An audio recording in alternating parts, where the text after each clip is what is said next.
Zombie Apocalypse.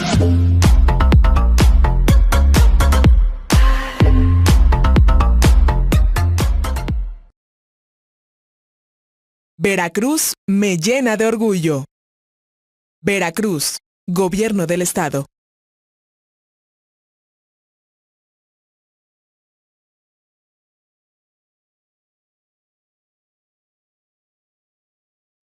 Hola, mi nombre es Berenice Jarquín, trabajo en vinculación social de aquí de la SEDEMA. Les voy a dar la charla de la importancia de los bosques y técnicas de reforestación. Y bueno, nos hemos preguntado, si nosotros nos preguntáramos qué es un bosque, podría asegurar que la mayoría de las personas podría hacer referencia a que es una comunidad vegetal donde hay la gran cantidad de especies vegetales son árboles. Y sí, efectivamente es una comunidad vegetal estratificada donde aparece un estrato superior de árboles y por debajo de las copas vamos a encontrar un estrato leñoso o herbáceo. Bueno, y nos preguntaremos también cómo es que está compuesto un bosque. Un bosque está compuesto por 4 capas principales que van a ser de la parte superior a la inferior. Primero es la capa emergente, donde encontramos los árboles que son mucho más altos que los árboles de la capa del dosel. En ellos vamos a encontrar un sinfín de animales, principalmente pájaros o aves. Cuando nosotros vamos a este tipo de comunidades y vemos o volteamos a la parte de arriba, a veces no llegamos a ver esta fauna porque pues se esconde entre toda la vegetación. Posteriormente viene el dosel, que son las partes altas o también denominadas copas, donde esta parte con sus hojas van a dar protección y sombra a todo el resto del bosque. Y después de ahí sigue el sotobosque, que es el área más oscura y fría, donde se va a encontrar por encima del suelo y por debajo de las hojas.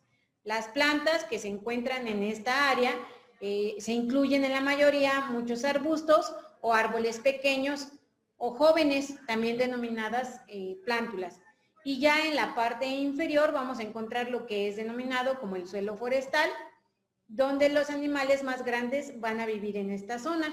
En esta capa también podemos encontrar un sinfín de organismos como son hongos, insectos, gusanos o demás otros organismos pequeños que viven y que van a descomponer los materiales de residuo para formar un suelo nuevo. Ahora, una de las características para que nosotros veamos que esto es un bosque, debemos de tener en cuenta que estos árboles deben de medir al menos 5 metros de altura y debe de cubrir un mínimo el 10% de la superficie. Entonces, si nosotros cumplimos o vemos que esta comunidad vegetal cumple con estas características, la podemos denominar bosque. Y bueno, dentro de toda esta red que existe dentro de esta comunidad está la red alimentaria, y es donde cada uno de los microorganismos o organismos va a cumplir un papel fundamental en este ciclo. Es decir, cada uno va a estar interconectado directa o indirectamente. Por ejemplo, podemos ver en la imagen que está de fondo cómo es que interactúan algunos insectos con algunos mamíferos o con algunas otras plantas. ¿Qué pasa si nosotros quitamos o alteramos un organismo de toda esta red alimentaria? Lo que va a pasar va a ser 2 cosas. Una, ya sea que pongamos o presionemos a los organismos de tal manera que estos migren a zonas donde puedan encontrar el alimento, o bien pueden a la larga desaparecer, se pueden extinguir. Entonces, una importancia que tiene cada uno de estos organismos es que efectivamente nosotros no extraigamos ningún organismo o alguna parte, en el caso de las plantas, para evitar alterar en la medida de lo posible pues esta red alimentaria.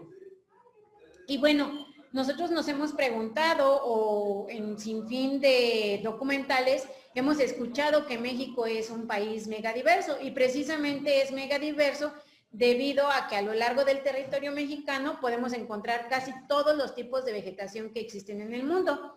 En la gráfica que vemos en la parte inferior derecha podemos observar que tenemos la parte de anfibios y ocupa el cuarto lugar, o sea, México ocupa el cuarto lugar, en cuanto a reptiles es el segundo, en mamíferos es el tercero y en plantas el quinto lugar. Estos datos, cabe aclarar que no son datos estáticos, los encontramos constantemente en movimiento debido a la extinción o al descubrimiento de nuevas especies. Y bueno, ¿qué es lo que pasa para Veracruz? Para Veracruz, de acuerdo con un sinfín de estudios sobre la biodiversidad, podemos encontrar que dentro del estado hay una gran riqueza en cuanto a flora y fauna. Esto no quiere decir que solamente hay riqueza de flora y fauna, sino que además conocemos, o los que vivimos en el estado, podemos darnos cuenta que hay una riqueza gastronómica, cultural, de etnias, etcétera. Pero para fines de la plática tomaremos en cuenta lo que es flora y fauna, y todo esto se debe principalmente a la condición orográfica y geológica en donde se encuentra el estado de Veracruz, y por ende, pues esto nos va a permitir una diversidad en los tipos de suelo y a su vez la diversidad en los climas. Bueno, esta diversidad biológica para el estado de Veracruz está reportado 18 tipos de vegetación, concentrándose en uno de los estados más ricos, acompañado, por ejemplo, del estado de Chiapas, Oaxaca y Tabasco. Y bueno, nos preguntaremos por qué son importantes los bosques. Los bosques son importantes por un sinfín de servicios ecosistémicos que ellos nos proveen, como lo que puede ser que mantienen la biodiversidad, nos proveen de madera, depuran el aire, controlan y mejoran las aguas, crean un suelo fértil, etcétera. Pero una parte importante es que estos son irreemplazables, y no nada más los bosques, sino cualquier tipo de vegetación o cualquier tipo de ecosistema es irreemplazable. Entonces, si nosotros llegáramos a alterar este tipo de ecosistemas, pues nunca lo vamos a poder recuperar al 100%. Siempre vamos a tener una pérdida, ya sea tanto de flora o de fauna o de algunas otras características.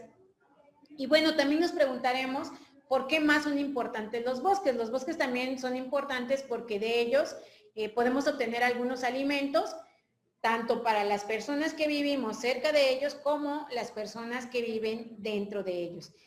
¿Cuántos de nosotros hemos acudido a lo mejor a algún mercado o algún tianguis donde van estas marchantas y nos ofrecen algunos de los productos, como los hongos, algunas partes de algunas plantas, algunos otros organismos como insectos para cuestiones comestibles? También son importantes porque ellos van a ser los que nos ayuden a mitigar el cambio climático. Esto lo podemos ver muy claro porque, por ejemplo, si nosotros vamos al bosque y podemos hacer una caminata, nos damos cuenta que cuando estamos directamente al sol, pues obviamente pues la temperatura es mucho mayor. Cuando nosotros nos sentamos tal vez a descansar de esta caminata, podemos ver que pues, nos podemos refrescar. Entonces, todo esto también ayuda a nivelar estas temperaturas y a contener la humedad, por ejemplo. Entonces, ¿qué pasa si nosotros retiramos toda la cobertura forestal? Es que vamos a incrementar las temperaturas. También lo que hacen es que proporcionan el hábitat de muchos de los polinizadores que son esenciales para la producción alimentaria, como las abejas, algunos murciélagos, algunos otros insectos. Y bueno, además también proporcionan más de 86 millones de empleos verdes. ¿Qué quiere decir esto? Los empleos verdes son aquellos empleos que se pueden dar de alguna manera siempre y cuando se mantengan las condiciones favorables del bosque. En la parte superior izquierda podemos observar, por ejemplo, estas personas que extraen algunas partes de las plantas, por ejemplo, para hacer algunos abanicos. En algunas otras comunidades, ¿qué es lo que pasa? Que se organizan y se crean campañas de reforestación. ¿Por qué? Porque de esa zona extraen leña para el consumo de su hogar. En la otra fotografía podemos observar las mujeres que cosechan el café de sombra. El café de sombra también es uno de los agroecosistemas que promueven o que de alguna manera mantienen la estructura de un bosque. Entonces, actualmente también se cosecha el café de sol, que es una gran problemática. ¿Por qué? Porque lo que pasa es que quitan toda la cobertura forestal, meten el café de sol y sí da unos altos rendimientos, pero ¿qué es lo que pasa? Que al dar altos rendimientos, ellos están gastando también en insumos. Entonces, es un pro y un contra, ¿no? Entonces, el mantener este tipo de agroecosistemas o el café de sombra nos va a permitir contener de alguna manera la estructura de los bosques. En las partes de abajo podemos ver, por ejemplo, estas señoras son unas personas que se encuentran en la península de Yucatán y lo que ellas hacen es que extraen estos troncos que se caen y los ahuecan y ahí ponen las colmenas de las abejas meliponas precisamente para poder cosechar la miel. Entonces ellas le dan un valor agregado porque pues bueno, esta miel se utiliza principalmente para cuestiones gourmet. Otro dato que me gusta ponerles es el de las cañadas, que se encuentra aquí en Huatusco, y ellos, además de promover que se mantengan los bosques, lo que hacen es dar algunos cursos, como por ejemplo el cultivo del hongo shiitake, que también se ocupa para cuestiones gourmet, y que además, bueno, una vez que ellos lo cosechan, pues te enseñan cómo es que a través de estos troncos de los encinos también les generan pequeños agujeritos, ponen las cepas y ahí es donde crecen los hongos.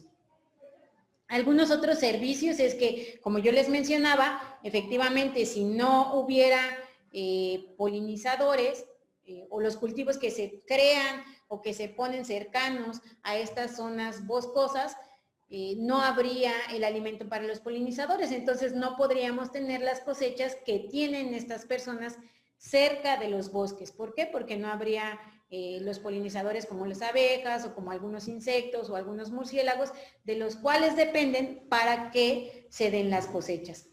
Otra cosa es que se pueden extraer de estos algunas partes como algunos bejucos, algunas lianas, para poder generar este tipo de artesanías que es la cestería. Y bueno, el caso que les mencionaba de la meliponicultura, que es la obtención de la miel. Entonces, ¿qué pasa? Que se están poniendo los cajones muy cercanos a las zonas de bosques porque pues hay una gran cantidad de insectos o de polinizadores que ayudan precisamente a generar todo este alimento constante para pues las abejas o para estos insectos. La otra es esta organización que se llama Opojal. Lo que ellas hacen son una organización que se dedica a la cosecha o a la recolección de las acículas de los pinos, es decir, de las hojas, y hacen cestería y también hacen algunas artesanías de joyería. Y bueno, el conocido café de sombra. Y bueno, ¿cuántos de nosotros también no hemos echado mano o nuestra mamá no ha echado mano precisamente de estos remedios caseros? O sea, de que tómate un té de tal planta o de tal raíz o de tal corteza para que te alivies de algún mal.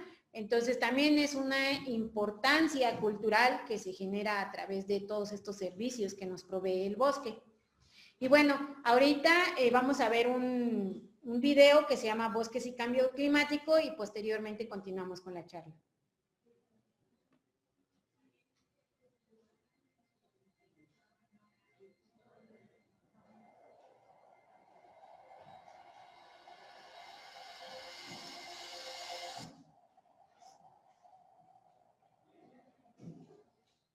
Estamos comprometidos con el medio ambiente y más que nada con el bienestar de nuestras futuras generaciones, ya que, como decían los abuelitos, pues uno viendo mal ya la vamos pasando, pero pues tenemos retoños, son nuestros hijos, nuestros nietos, y pues nos gustaría que conozcan el bosque como lo tenemos ahora, o mejor si fuera posible. Los ecosistemas forestales son sistemas naturales de captación y almacenamiento de carbono. El manejo forestal sustentable tiene potencial para reducir las emisiones de gases de efecto invernadero por deforestación y degradación y mitigar el cambio climático. México tiene más de 138 millones de hectáreas cubiertas por vegetación forestal. El 45% de estos bosques Pertenece a ejidos y comunidades rurales en un sistema de propiedad colectiva específico de México.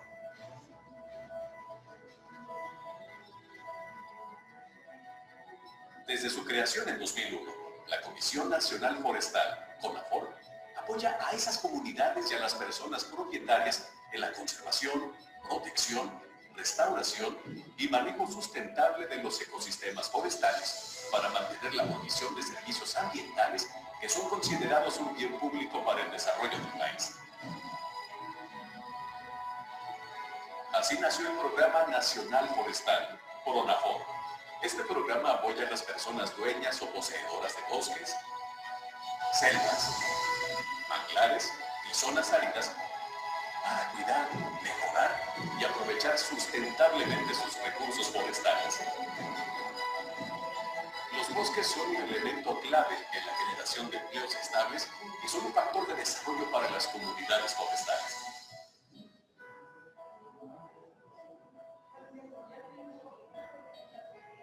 El Gobierno de la República implementó el proyecto Bosques y Cambio Climático, en colaboración con el Banco Mundial, para promover la gestión sustentable de los bosques por parte de ejidos y comunidades.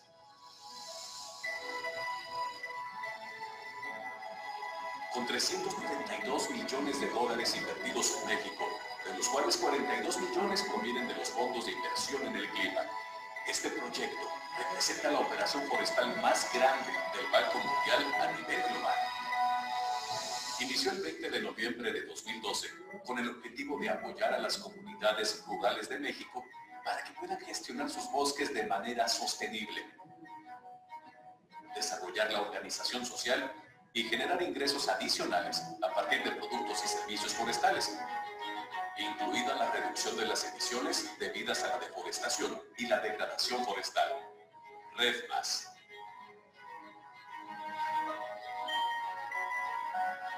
Con el proyecto se han apoyado a las comunidades para que reciban los beneficios económicos que los bosques bien administrados pueden proporcionar a largo plazo. Este proyecto desarrolló 3 componentes. Diseño de políticas y fortalecimiento institucional. Al final del proyecto se cuenta con sistemas de monitoreo y evaluación de los programas de la CONAFOR más robustos y que generan información útil para la institución y para el país. También se construyó un sistema de monitoreo, reporte y verificación de gases de efecto invernadero. Se desarrollaron prácticas de inclusión y salvaguardas sociales y ambientales, y se firmaron convenios de colaboración con diferentes instituciones. Se ha fortalecido la coordinación con la Secretaría de Agricultura, Ganadería, Desarrollo Rural, Pesca y Alimentación, SAGARPA, y con la Secretaría de Medio Ambiente y Recursos Naturales, SEMARNAT, para impulsar un modelo de manejo integrado del territorio que contribuya al desarrollo rural sustentable.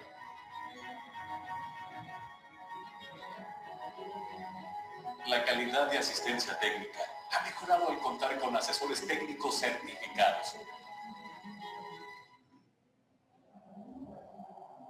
El segundo componente, consolidación de programas comunitarios a nivel nacional, ha contribuido a fortalecer el programa de pago por servicios ambientales, que impulsa mejores prácticas. La Estrategia Nacional de Manejo Forestal Sustentable para el Incremento de la Producción y Productividad, ENAIPROS, y los esquemas de restauración forestal en cuencas hidrográficas prioritarias para el desarrollo económico de ejidos y comunidades en México a partir de su actividad forestal. Durante la vida del proyecto, disminuyó el promedio anual de deforestación neta a nivel nacional.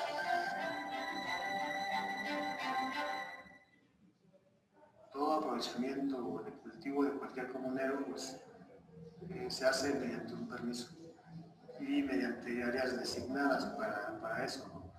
Entonces, hay partes del bosque que no se tocan. No se tocan porque están destinadas a la conservación de la flora y fauna. El tercer componente, innovación de la estrategia Red Más en áreas de acción temprana, apoyó la elaboración de la Estrategia Nacional para la Reducción de Emisiones por Deforestación y Degradación Forestal en la Red Más. Gracias a este componente, se suscribió un convenio de colaboración con la SAGARPA para alinear las políticas agropecuarias con las forestales, y se pusieron en marcha programas especiales que se aplicaron en 2 regiones específicas, cuencas costeras de Jalisco y en la península de Yucatán.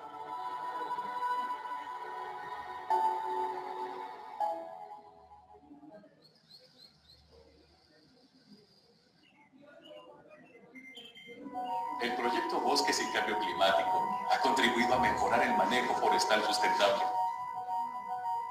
con el cual se incrementa la productividad y se genera riqueza económica y empleos para los habitantes de estos ecosistemas, al tiempo que suministran bienes y servicios ambientales que garantizan la conservación de la biodiversidad en el presente y el futuro de los bosques y selvas de México.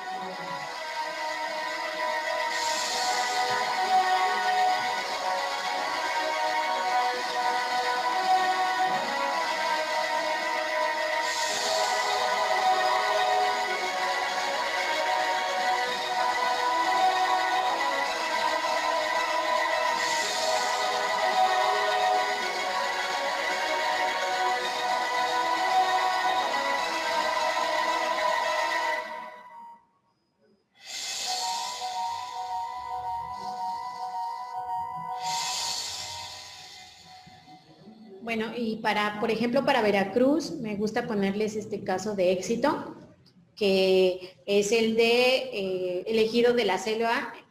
Este se encuentra en la región de Guayacocotla. ¿Qué es lo que pasa? Que ellos se organizaron de tal manera que, por ejemplo, generaron empleos, más o menos 9,360 jornales, y lo que permitió es aumentar el ingreso adicional a 1.2 millones de pesos al año.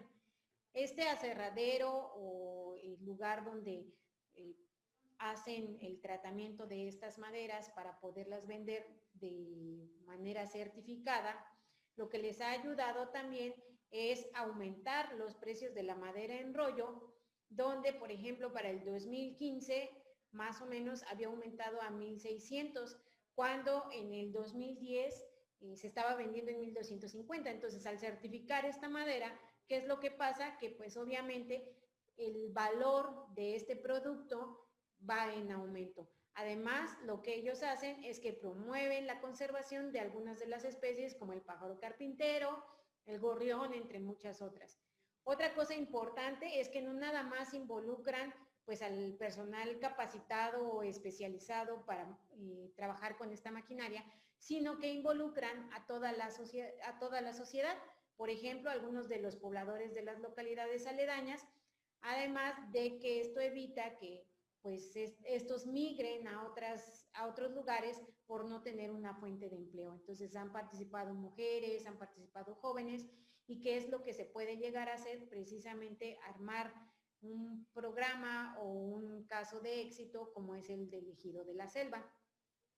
Ahorita les voy a mostrar, bueno, ya vimos en el video anterior que es de un red, entonces ahorita lo vamos a ver y posteriormente les voy a explicar a continuación lo que sigue.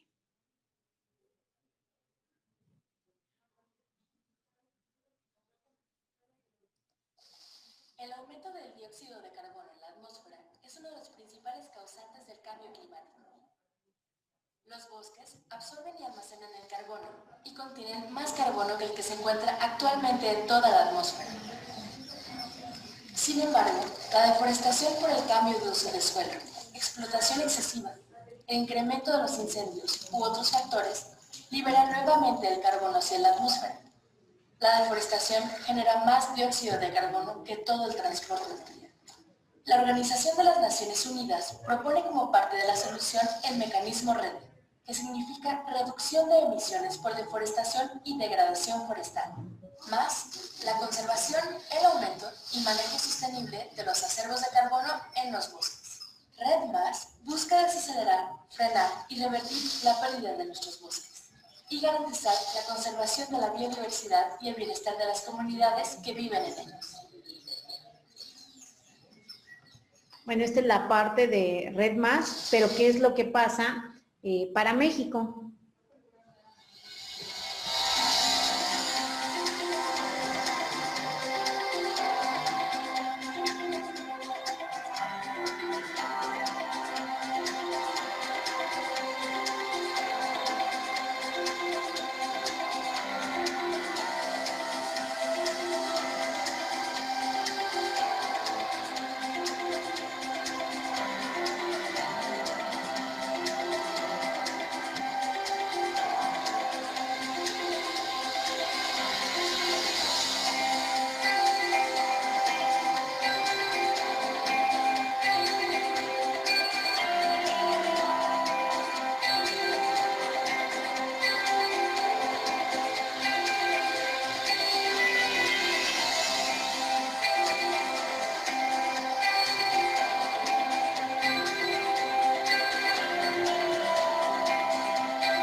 Bueno, hasta aquí hemos visto algunas de las características de los bosques y de acuerdo a la FAO podríamos definir algunos de los beneficios de estos y los más importantes es uno que, bueno, los bosques lo que ayudan es a nutrir el suelo, actúan como sumideros de carbono, proporcionan alimento a millones de personas, directa o indirectamente, son acueductos naturales, es decir, son los que nos ayudan a hacer el recargo de los mantos freáticos, albergan el 80% de la biodiversidad del planeta. Entonces, se podría resumir en estos 5 puntos más importantes y algunos otros datos acerca de bosques es que más de 1/3 de los bosques del mundo son primarios, es decir, más o menos es un 34% y del total de estas especies, 28,000 al menos son de uso medicinal. La mayoría de la biodiversidad terrestre la vamos a encontrar en este tipo de ecosistemas. También 60,000 especies de árboles van a ser las que van a proporcionar el 80% de casas o del hábitat natural de muchas especies de anfibios, el 75% va a ser de aves y el 68% de mamíferos. Entonces, nos podemos dar cuenta que si nosotros retiramos toda esta cobertura forestal, no nada más perdemos la parte vegetal, sino que además estamos influyendo en la pérdida de fauna. Se estima también más o menos que el 75% de los principales cultivos del mundo, que esto equivale al 35% de la producción mundial, va a depender de todos los polinizadores que podemos encontrar en estas zonas. ¿Y qué es lo que pasa con este tipo de ecosistemas? ¿Cuáles son los principales problemas con los que se enfrenta? Y estos son algunos de los más conocidos. Por ejemplo, los incendios, ya sea pueden ser inducidos o bien pueden ser accidentales. ¿Cuáles serían los accidentales? Por ejemplo, cuando hay alguna tormenta eléctrica, cae un rayo y se puede incendiar algún árbol que esté por ahí seco. Otro problema grave son los cambios de uso de suelo, como en el caso de algunas zonas donde lo que se hace es se quita toda la cobertura forestal y se pone para ganado. Y un caso muy conocido y que me gusta mencionarlos es el caso de Michoacán, donde lo que están haciendo es que están quitando todos estos bosques templados para poder meter el cultivo de aguacate. Y una gran problemática es que meten este cultivo y al ser un monocultivo y que no hay una gran variedad de plantas, puede llegar alguna plaga a atacar directamente este cultivo y no hay manera de tener algunos controles biológicos. Otro caso importante es la parte de la tala clandestina. ¿Cuántos de nosotros no hemos visto que en algunas carreteras, por ejemplo, vemos estos camiones llenos de carga de madera que precisamente no sabemos si es legal o ilegal? Entonces también falta una regulación en esa parte. Bueno, este es uno de los videos que me gusta ponerles sobre los bosques lluviosos o bosques nublados. Y posteriormente les voy a poner uno de bosques templados. Ecosistemas de México.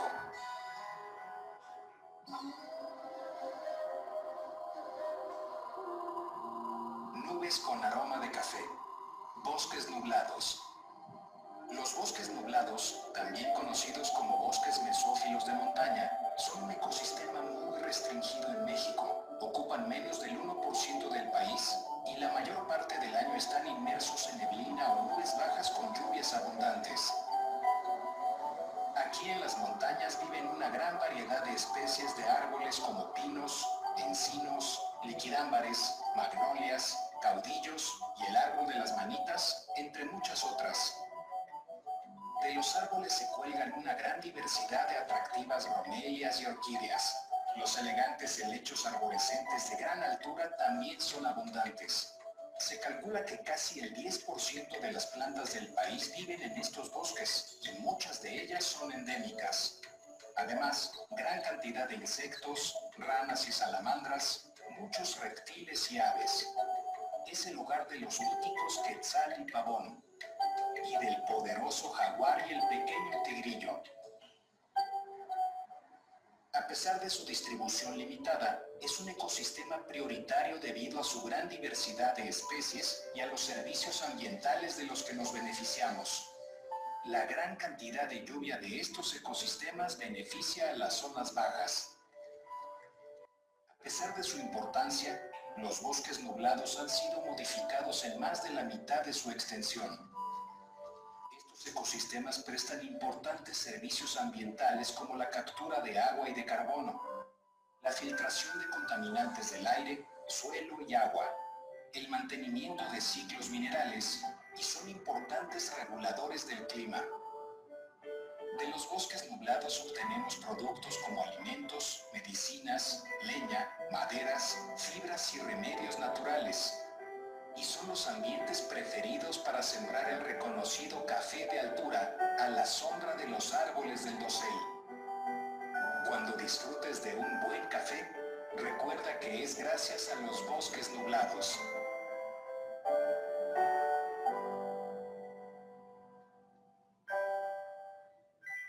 Bueno, a continuación viene el video de bosques templados, también para que más o menos se den una idea cuál es la riqueza que podemos encontrar en uno y cuál es la que podríamos encontrar en otro tipo de bosque.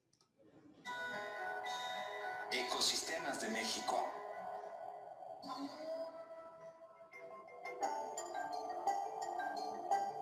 Centinelas del futuro.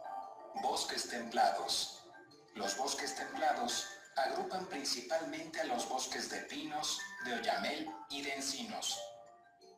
Son los ecosistemas forestales mejor adaptados a las bajas temperaturas y capaces de colonizar altitudes superiores a los 3.400 metros sobre el nivel del mar. Estos bosques ocupan el 16% del país.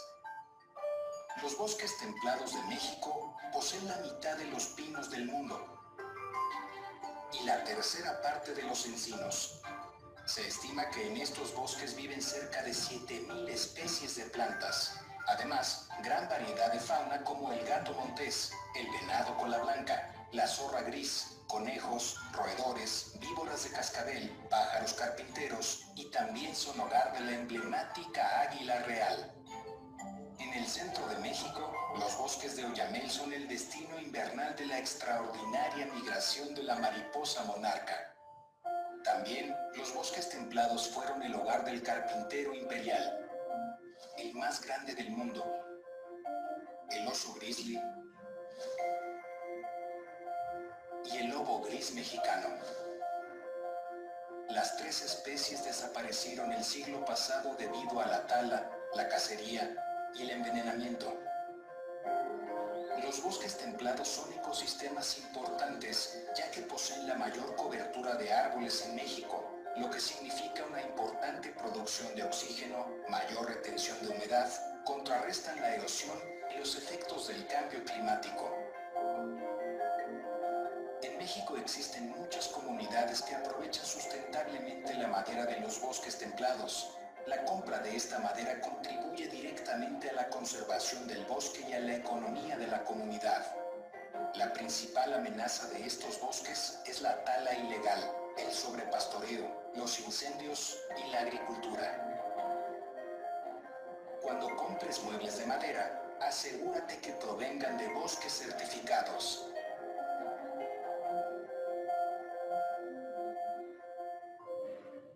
Y bueno, ya viendo toda esta parte, nos podríamos preguntar cuál es el bosque más cercano. Entonces, cuando ustedes salgan o volteen a ver en alguno de sus viajes tal vez familiares, podrían tener mayor percepción para ver qué tipo de bosque es el más cercano en donde ustedes viven. En nuestro caso, por ejemplo, tenemos la Martinica, aquí en Banderilla, o el Cofre de Perote, donde podemos encontrar los bosques templados. Y bueno, vamos a ver la parte de reforestación y nosotros, bueno, para esto te preguntarías qué pasos seguirías para llevar a cabo una reforestación. Pues bien, vamos a ver cuáles son los pasos que se requieren. Y bueno, para el proceso de reforestación requerimos una serie de pasos. Uno es la selección del sitio, la otra es determinar el germoplasma forestal que vamos a emplear, la producción de la planta que sea de calidad, proveniente del germoplasma forestal de calidad. Una vez que ya la tenemos, hacer la reforestación Posteriormente, también se tiene que hacer la protección y el mantenimiento de estas plantaciones y además, ya para finalizar, realizar una evaluación, es decir, ver de todo el germoplasma que tenemos para producción de planta, cuánto es nuestro éxito de establecimiento. Y bueno, en cuanto a la parte de tipos de reforestación, por ejemplo, existen varios, está la urbana y está la rural. En cuanto a la urbana, se hace de manera estética, es decir, para embellecer algunos puntos de la ciudad, o en algunos casos se hace cuestiones de investigación, experimentales o demostrativas, es decir, como los jardines botánicos, por ejemplo. En Ciudad de México está el conocido Jardín Botánico de la UNAM y tienen algunas parcelas o algunos puntos que son experimentales para poder hacer cuestiones de investigación o bien llevar a cabo el desarrollo de algunos proyectos. También se hace de manera conductivas o moderadoras de ruido, es decir, se ponen como pequeñas barreras para evitar que el ruido choque de alguna manera directa en algunas zonas. También se hace como control de sombra en algunos parquecitos que están dentro de las ciudades, pues efectivamente son como para cuestiones de recreación. Si es de manera rural, lo que hace es principalmente de conservación. También podemos ver que es para protección de algunas especies, de manera agroforestal, es decir, que no nada más tenemos la parte de los árboles, sino que además podemos poner algún otro arbusto o alguna otra planta de donde podamos obtener algún beneficio o a manera de producción, es decir, algunas plantaciones, por ejemplo, en zonas templadas, donde dentro de estas zonas colocan algún tipo de producción de pinos, por ejemplo, en esta temporada, los arbolitos de Navidad, que los colocan en estas zonas y de alguna manera aprovechan y mantienen la estructura de esta vegetación. Y bueno, también nos preguntaremos cuáles son los factores para una reforestación y existen 5 principales factores. Uno es la selección correcta de las especies en el sitio a reforestar, es decir, por ejemplo, del lado derecho es una buena especie que es un ahuehuete, o Taxodium mucronatum, que es una especie ribereña. Si queremos reforestar estas zonas donde hay el afluente del río, se van a poner especies de zonas ribereñas. ¿Qué pasa con la que está del lado derecho? Que es una especie que viene de Sudamérica, son las comúnmente llamadas casuarinas, que en muchos lados, sobre todo en las ciudades, se meten este tipo de especies precisamente para hacer reforestación de algunos parques o algunas zonas urbanas. ¿Qué pasa con estas especies? Que pueden llegar a ser competitivas con las que originalmente se encontraban en la zona. La otra es el uso de un germoplasma de la mejor calidad genética y fenotípica. ¿Qué quiere decir esto? Que debe de venir de los árboles más vigorosos o más frondosos que nosotros podamos ver a simple vista. Una vez que los identificamos, a través de ellos vamos a obtener las semillas que vamos a almacenar para tener nuestro resguardo de germoplasma para hacer nuestras plantaciones. Después, tener un buen sistema de producción de planta y transporte, es decir, tener un área destinada donde vamos a hacer la colocación de las semillas y tener todos estos cajones o plantas o plántulas donde las vamos a mantener hasta obtener cierta altura para después trasladarla al sitio a reforestar. Además, una vez que tenemos, debemos de plantarlas en la época adecuada. Es decir, para que nosotros tengamos un éxito en la sobrevivencia de las especies, ¿qué es lo que va a pasar? Que necesitamos hacerlo, pues por ejemplo, en temporada de lluvia. Si nosotros vamos y colocamos estas plantas que obtuvimos en la época de secas, pues el éxito de establecimiento va a ser mínimo. También debemos de tener una aplicación de técnicas silvícolas apropiadas, es decir, una vez que nosotros tenemos establecidas nuestras plantas, nuestra área de reforestación, debemos de darle cierto tratamiento. Si no tiene acceso al agua, tenemos que tomar en cuenta que nosotros tenemos que regarlas, tenemos que hacer estas brechas cortafuego, tenemos que hacer las podas de acuerdo a como lo requieran las especies.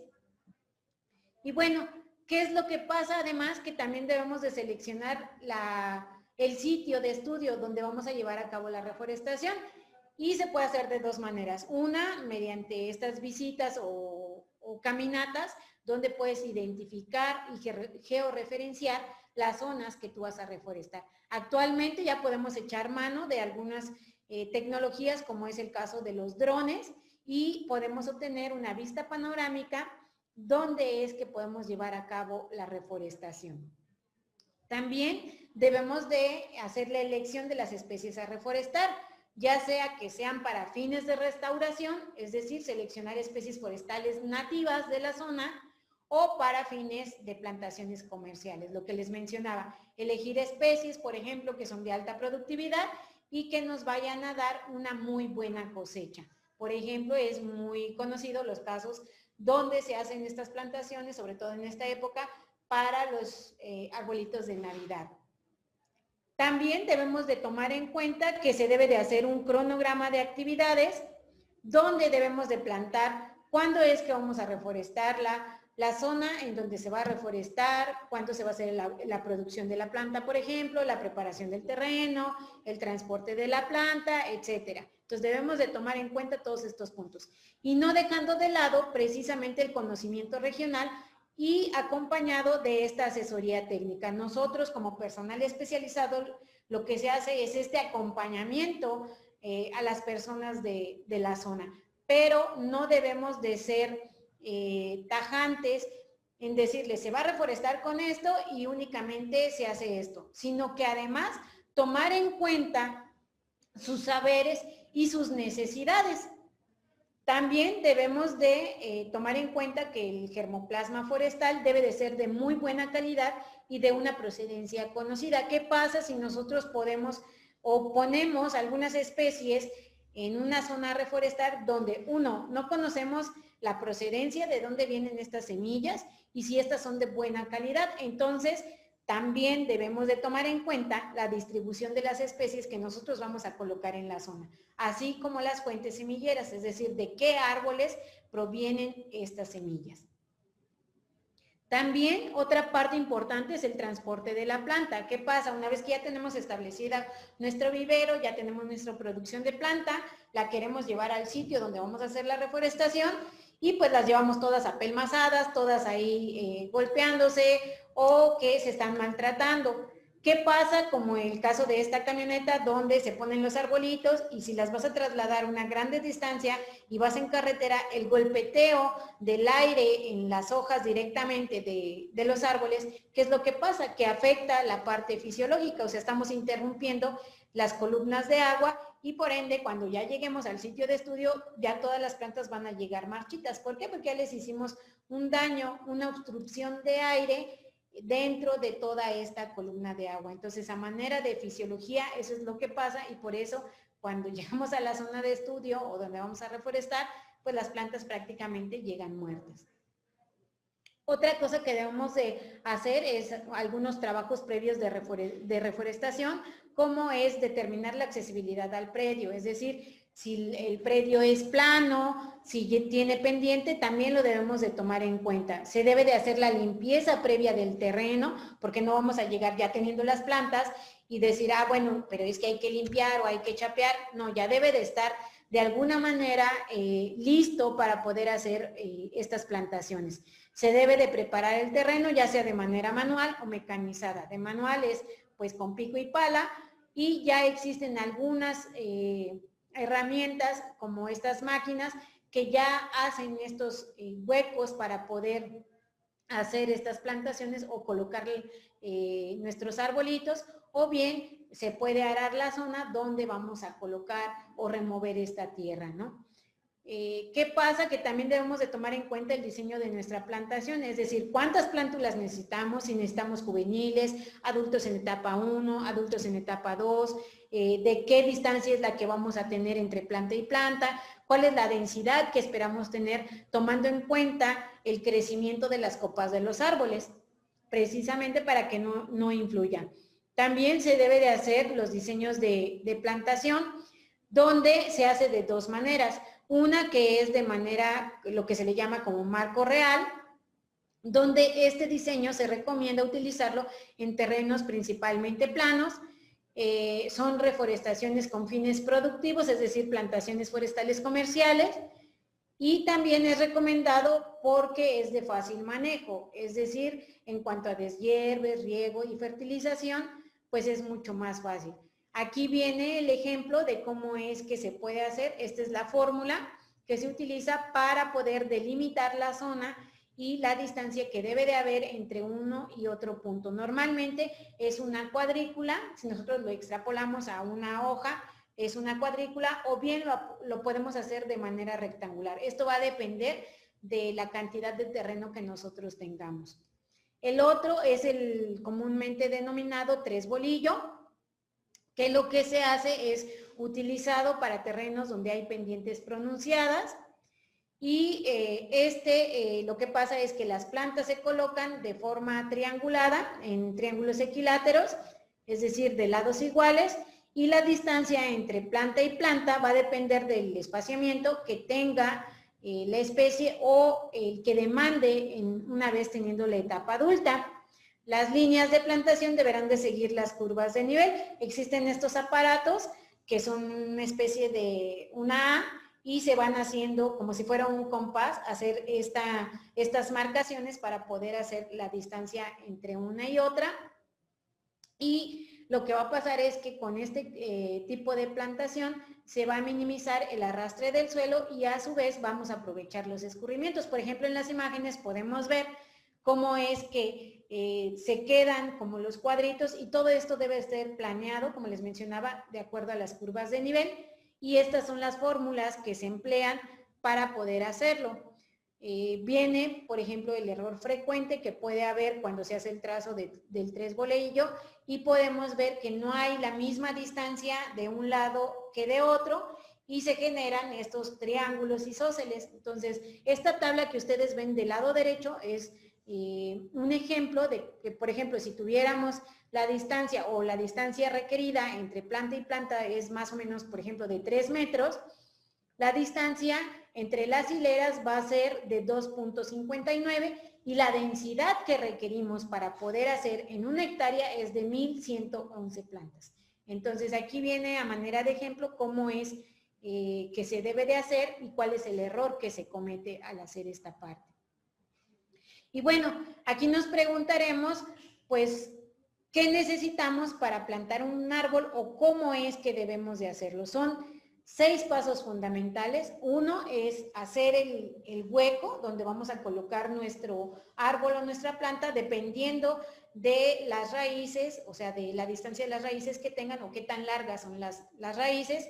Entonces, vamos a sacar la tierra, y la tierra que nosotros sacamos de la parte superficial, que va a ser el horizonte del suelo, que va a tener la mayor cantidad de nutrientes, la vamos a colocar primero. Posteriormente, una vez que tenemos el árbol, le vamos a quitar esta bolsa o el recipiente donde lo tenemos, lo vamos a colocar dentro del agujero, y una vez que lo tenemos ahí, vamos a echarle la tierra que habíamos sacado posterior a la primer capa. Vamos a aplanarla con la ayuda de las manos y pues la vamos a regar.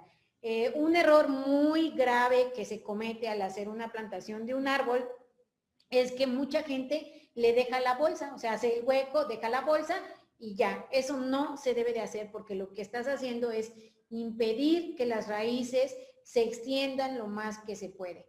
¿Qué pasa también? Que si nosotros ponemos el árbol por debajo del horizonte del suelo, es que vamos a ahogar el árbol. Cuando nosotros lo reguemos, pues prácticamente todo el tallito va a quedar por debajo y se va a ahogar.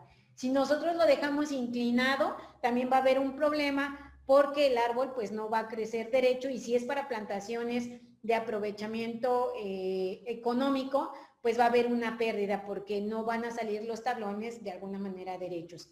Si nosotros dejamos el árbol y le ponemos todavía un montículo, pues estamos también evitando que el árbol pues respire adecuadamente. Si nosotros colocamos 2 árboles dentro de un mismo agujero, también generamos un problema, porque va a haber una alta competencia entre un individuo y otro. Y bueno, aquí viene un dato importante donde nos dice que, por ejemplo, para que una persona pueda respirar se requieren al menos 22 árboles.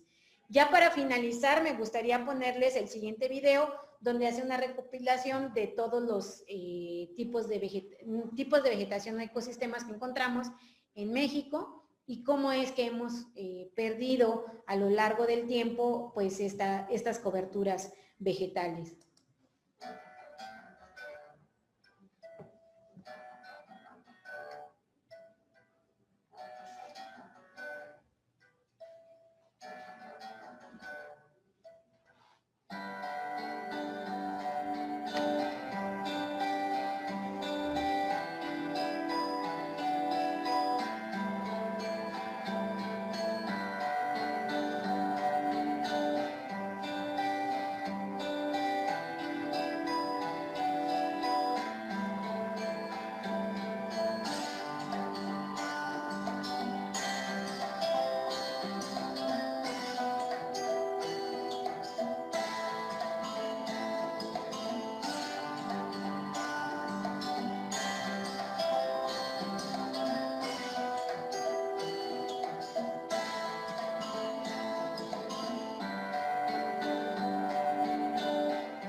Y bueno, ya para finalizar, pues esta es la bibliografía que empleamos. Espero les haya gustado y que se lleven algunas de las reflexiones de los videos, pues que les sirvan. Gracias. Veracruz me llena de orgullo. Veracruz, Gobierno del Estado.